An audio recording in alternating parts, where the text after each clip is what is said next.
Ndugu zangu, mniruhusu niongeze sauti yangu kwenye kumshukuru Mungu kwa jaala zote anazotujalia. Pia niwashukuru viongozi wa dini kwa kuiombea shughuli hii na kwa ujumla kuendelea kuliombea taifa letu kuwa na amani na utulivu ambao vimewezesha wananchi kuendelea na shughuli mbalimbali za uzalishaji mali. Vile vile nimshukuru sana na kumpongeza mwenyeji wetu mkuu wa mkoa wa Simiyu Bwana Kenani Kiongosi na ofisi yako, lakini vile vile ofisi za CCM na uongozi wa CCM mkoa kwa mapokezi na maandalizi mazuri ya ziara hii. Kipekee sana ni washukuru wananchi kwa kujitokeza kwa wingi na kwa mapokezi makubwa mlionipa mimi na ujumbe wangu. Lakini nitoe pia pongezi zangu kwa mwitikio wa ushiriki mkubwa wa wafugaji katika tukio hili. Simiyu oye! Ndugu zangu, nilianza rasmi ziara yangu katika mkoa huu jana, ambapo nilipata fursa ya kuzungumza na kupata chakula cha jioni na wazee wa Simiyu pamoja na wakilishi wa makundi maalum. Na katika ziara hii ya siku 5 nitakagua na kuzindua miradi mbalimbali ya kiutawala, ya viwanda na ya huduma za kijamii, hususan miradi ya maji. Vile vile ziara hii imenipa fursa ya kuangazia sekta muhimu ya mifugo kwa mkoa huu, lakini kwa taifa zima. Ni kwa sababu hiyo namshukuru sana Dr. Aisha Tukijaji, Waziri wa Mifugo na Uvuvi, kwa kunialika katika tukio hili kubwa na la kihistoria la uzinduzi wa kampeni ya chanjo na utambuzi wa mifugo kitaifa. Hongereni sana wana Simiyu kwa maendeleo ambayo nimeanza kuyaona katika ziara yangu kuanzia leo. Ndugu wananchi, kama mnavyofahamu, nchi yetu imebarikiwa kuwa na wingi wa rasilimali za mifugo. Nchi yetu ni ya pili barani Afrika kwa wingi wa mifugo, tukitanguliwa na nchi ya Ethiopia. Takwimu zinaonyesha kwamba Tanzania ina ng'ombe takriban milioni 39, lakini pia wapo mbuzi zaidi ya milioni 28, kondoo zaidi ya milioni 9 na kuku zaidi ya milioni 108, pamoja na kwamba tunawala kila siku, lakini bado idadi ni hiyo. Licha wa wingi wa rasilimali hizo, mchango wa sekta hii kwenye pato la taifa ni 6.2% pekee, ambayo haitoshi, lakini tukifanya jitihada kukuza sekta hii tutachangia vya kutosha.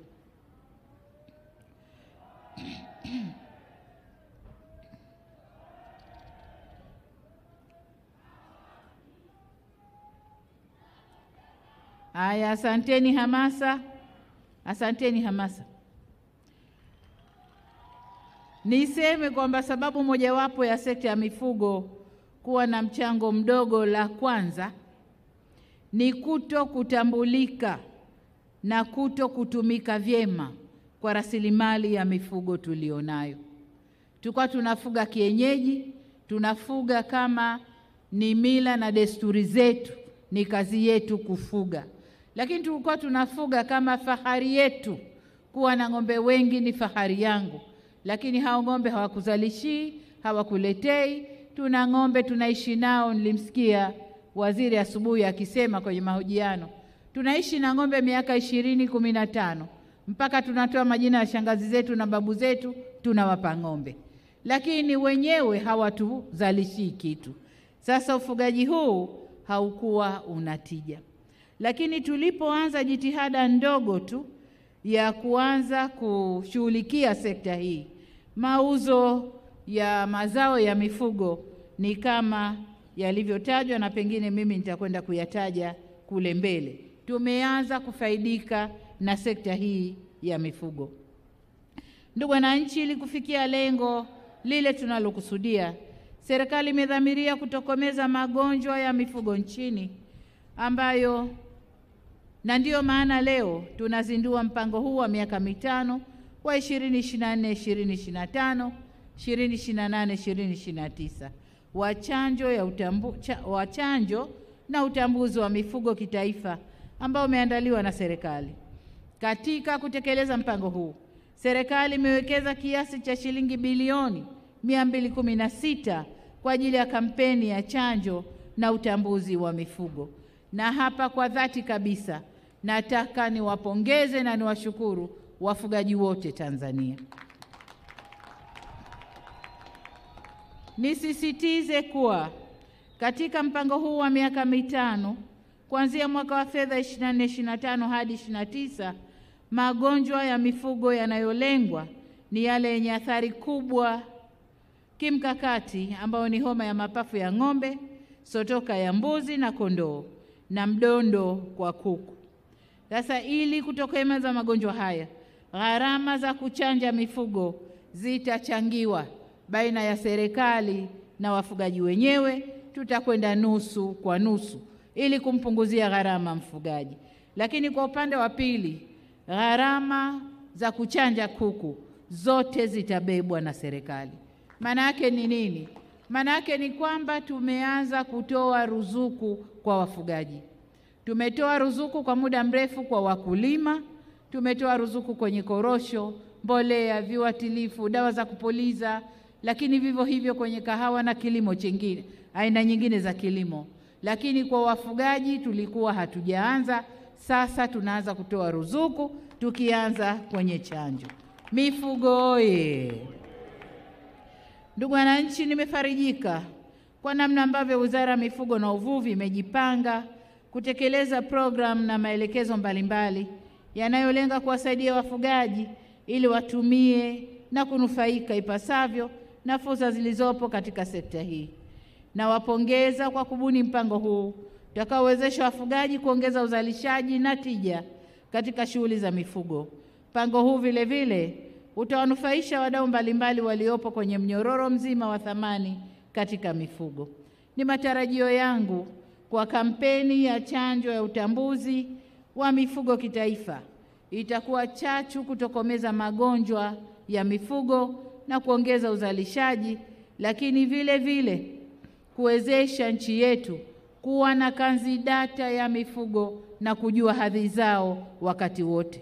Kwa ujumla, kampeni hii na kwenda kuleta mapinduzi katika sekta ya mifugo. Ndugu zangu, udhibiti wa magonjwa ya mifugo kwa njia ya chanjo au kuogesha kutapunguza vifo vya mifugo na hivyo kuepuka gharama za matibabu kwa kutumia madawa. Hali kadhalika, udhibiti wa magonjwa unawezesha mifugo na mazao yatokanayo na mifugo kukidhi matakwa ya soko kimataifa. Tutakapochanja, tulianza kidogo kuchanja, tumepata soko. Tutakapokwenda na kampeni hii, dunia nzima itaelewa Tanzania tunachanja, mifugo yetu iko salama na tutapata soko kubwa la kupeleka nyama na mifugo hai kokote duniani. Sasa kama nilivyosema awali, kutokana na juhudi ndogo ambazo tumeanza kuzifanya katika kudhibiti magonjwa ya mifugo hapa nchini, hadi sasa mauzo ya nyama nje ya nchi yameongezeka kutoka tani 692 mwaka 2021 hadi tani 14,701 zenye thamani ya dola za Kimarekani milioni 61.4 mwaka 23-24. Endapo tutaendelea kudhibiti magonjwa ya mifugo, ni matumaini kuwa kiwango cha mauzo ya nyama nje ya nchi kitaongezeka na wafugaji watanufaika ipasavyo. Ndugu wananchi, jambo la kujivunia ni kwamba serikali imeweka mazingira wezeshi kwa sekta ya umma na sekta binafsi, na wameweza kushiriki vilivyo katika kuzalisha chanjo, viuatilifu na dawa. Kabla sikuja hapa, nilikwenda kwenye banda kule na kuona maonyesho ya kampuni zinazozalisha chanjo na dawa za mifugo hapa Tanzania. Kampuni zote pamoja na wakala mmoja wa serikali, wakala wa maabara za taifa nadhani, ya veterinari ya taifa. Kampuni zote ni za ndani na wanazalisha chanjo zote. Na nimesikia mipango yao mikubwa wanayokwenda kufanya ili kuifanya Tanzania ijitegemee kabisa kwa dawa na chanjo za mifugo. Haya ni maendeleo makubwa.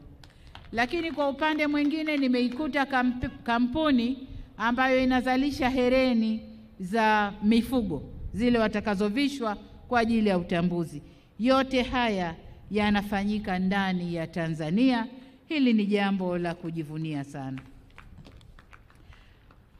Aidha, uzalishaji wa chanjo hapa nchini unaweka matumaini ya uhakika kwamba chanjo zitakazotolewa ni salama na hivyo kuondoa hofu kuhusu usalama wa chanjo zetu. Tulipokuwa tukiagiza, wakati mwingine tunakuwa na mashaka kwamba chanjo tulizonunua ni salama au si salama kwa mifugo yetu.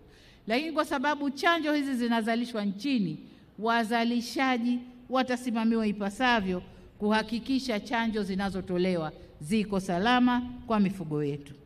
Hivyo basi, naipongeza Wizara ya Mifugo na Uvuvi kwa kutumia makampuni ya ndani ya nchi yanayozalisha chanjo katika mpango huu wa kitaifa, na niwatake muendelee kufanya hivyo. Kwa upande mwingine, utambuzi wa mifugo yetu utasaidia kudhibiti wizi na kuongeza thamani ya mifugo na hivyo kupata huduma za kifedha ikiwemo mikopo kutoka taasisi za fedha na kuweka bima ya mifugo. Kwa hali ilivyo sasa ya mifugo yetu kutotambulika, inapelekea utajiri mkubwa tulionao au walionao wafugaji kutotambulika, na hivyo kuwakosesha manufaa yanayopatikana kutokana na kuwa mifugo hii haitambuliki.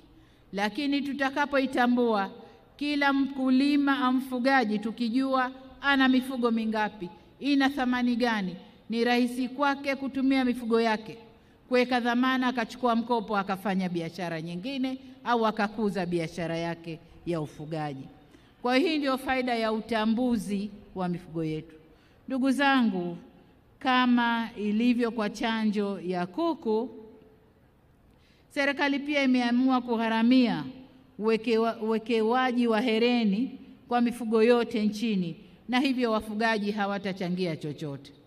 Chanjo za kuku ni ruzuku na uwekaji wa hereni serikali itabeba gharama zote. Lengo ni kujua mifugo mingapi, iko wapi, anayo nani na hadhi ya mifugo hiyo. Kama nilivyosema, ni kuweka kanzi data ya taifa ya mifugo yetu. Kwa sasa tunakisia, lakini tukiwa na orodha kamili au takwimu kamili, taifa letu tutajua hadhi ya mifugo yetu. Wito wangu kwa wafugaji wote nchini kushiriki kikamilifu kufanikisha chanjo na utambuzi wa mifugo kwa manufaa ya taifa kwa ujumla. Tumeanza hapa Simiyu tukijua kuwa mkoa huu ni miongoni mwa mikoa mitatu yenye mifugo mingi zaidi nchini. Niitake Wizara ya Mifugo na Uvuvi kuweka utaratibu utakaowezesha zoezi la utambuzi wa mifugo kuwa endelevu. Ndugu zangu, kampeni hii iliyopewa kauli mbiu inayosema, na hapa na nukuu, kwamba mifugo ni utajiri, chanja na kuitambua ili kuongeza thamani. Kauli mbiu hii inatoa taswira ya thamani ya mifugo endapo itafugwa kwa njia endelevu, ikiwa ni pamoja na kuhakikisha tunadhibiti magonjwa kwa njia ya chanjo na kuitambua mifugo iliyochanjwa. Ndugu wananchi, natambua changamoto zinazowakabili wafugaji hapa nchini, hususan suala la upatikanaji wa malisho na maji.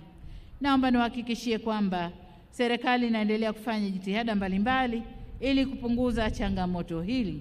Na mwenyekiti wa wafugaji, nimesikia ombi lako, serikali itakwenda kulifanyia kazi.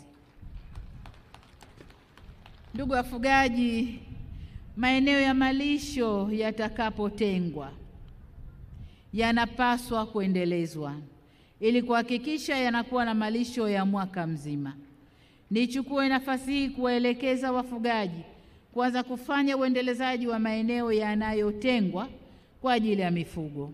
Wafugaji, anzeni kupanda malisho ya mifugo na kuhifadhi kwa ajili ya matumizi katika kipindi cha kiangazi. Kabla sikuja hapa nilikuwa na mazungumzo kidogo na mwenyekiti wa wafugaji, na alinihakikishia, na mmemsikia pale, kwamba baadhi ya wafugaji tayari wameanza kufungua mashamba makubwa ya malisho, na huu ndio ufugaji wa kisasa. Sasa jinsi mnavyojiendeleza ndivyo mnavyoipa moyo serikali kuangalia maeneo gani wafugaji wapewe kwa ajili hiyo. Lakini waombe sana wafugaji, tujiepushe kutenga fedha kwa ajili ya kulipa faini ya kulisha mifugo katika hifadhi za misitu au wanyamapori, na badili yake tutumie fedha hizo kuendeleza maeneo ya malisho. Hali kadhalika, Wizara ya Mifugo na Uvuvi, ongezeni uzalishaji wa mbegu za malisho na kutoa elimu ya upandaji wa malisho kwa wafugaji, na hasa kwa kuwa dhana ya kupanda malisho ya mifugo ni mpya katika jamii ya wafugaji wetu. Tayari baadhi ya wafugaji katika wilaya ya Mvomero, na tumeoneshwa Bibi Tutunzane hapa, huyo alikuja na hili wazo baada ya kuzidiwa na migogoro ya kulima na wafugaji, akaja na wazo kwenye wilaya yake ya Tutunzane, mfugaji amtunze mkulima, mkulima amtunze mfugaji, ili wote tuendelee. Na hili nalo alikuja na programu ya kupanda malisho ambayo imeitikiwa vyema na wafugaji wa Mvomero, na sasa hakuna migogoro. Ndugu wananchi, mifugo yetu kwa kiasi kikubwa bado ni asili, ambayo inachukua muda mrefu kukua na kufikia uzito unaostahili kuweza kupelekwa sokoni. Hivyo basi, wizara inajipanga na programu ya kuboresha mbari za mifugo au koo za mifugo. Sasa ni waombe wafugaji muitikie programu hii pia ya kuboresha mifugo, ili badili ya kumtunza ng'ombe kwa miaka 2 na hajafika kilo 150, sasa ukamfuge ng'ombe yule kwa mwaka 1 au miezi 9 akupe kilo 200, na hiyo inawezekana tukifuata uboreshaji lakini na ulishaji wa kitaalamu. Ndugu zangu, kama ilivyoelezwa, utekelezaji wa kampeni ya chanjo na utambuzi wa mifugo umeambatana na ugawaji wa vifaa vya chanjo na utambuzi, vikiwemo majokofu, pikipiki, vishikwambi na vifaa vya kutolea chanjo katika halmashauri zote nchini. Na leo nilifanya kazi ya kukabidhi hayo, mikabidhi pikipiki, vishikwambi na chanjo, kufungua programu ya chanjo. Niombe sana au nielekeze ofisi ya Rais TAMISEMI, waheshimiwa wakuu wa mikoa, na ndio maana mmealikwa muweko hapa, waheshimiwa wakuu wa wilaya na wakurugenzi na watendaji wa halmashauri na mamlaka za serikali za mitaa, kusimamia na kuhakikisha vifaa hivi vinatunzwa na kuhakikisha kampeni hii inatekelezwa ipasavyo na kuwa na mafanikio tunayoyatarajia, mafanikio makubwa tunayoyatarajia.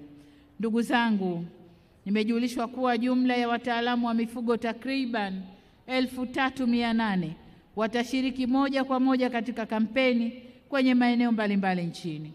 Kutokana na uhaba wa maafisa ugani wa mifugo katika mamlaka za serikali za mitaa, mpango uliopo unakwenda kutoa fursa za ajira za muda mfupi 7500 kwa vijana wetu wataalamu wa mifugo, hususan vijana waliopo nje ya mfumo wa ajira au ajira rasmi. Sasa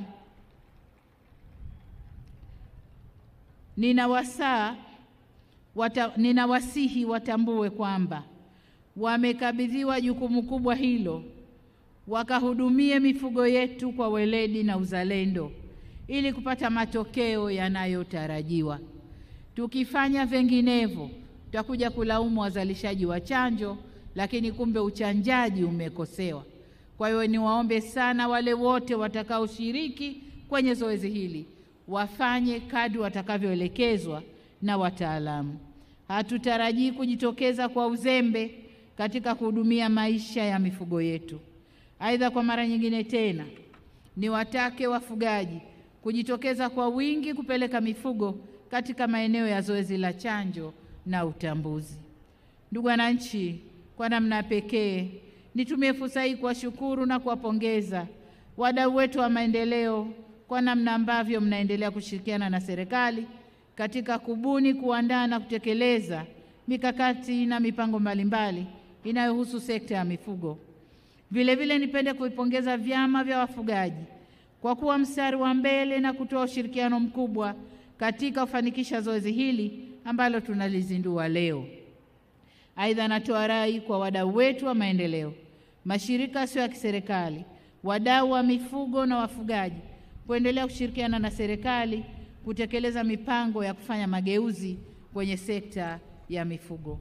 Ndugu wananchi, baada ya maneno haya, sasa kwa vile nilishazindua chanjo kidigitali kule nilikotoka, lakini sasa nitamke rasmi kwamba mpango wa kampeni ya chanjo na utambuzi wa mifugo kitaifa pamoja na zoezi la uchanjaji na utambuzi wa mifugo nchini limezinduliwa rasmi.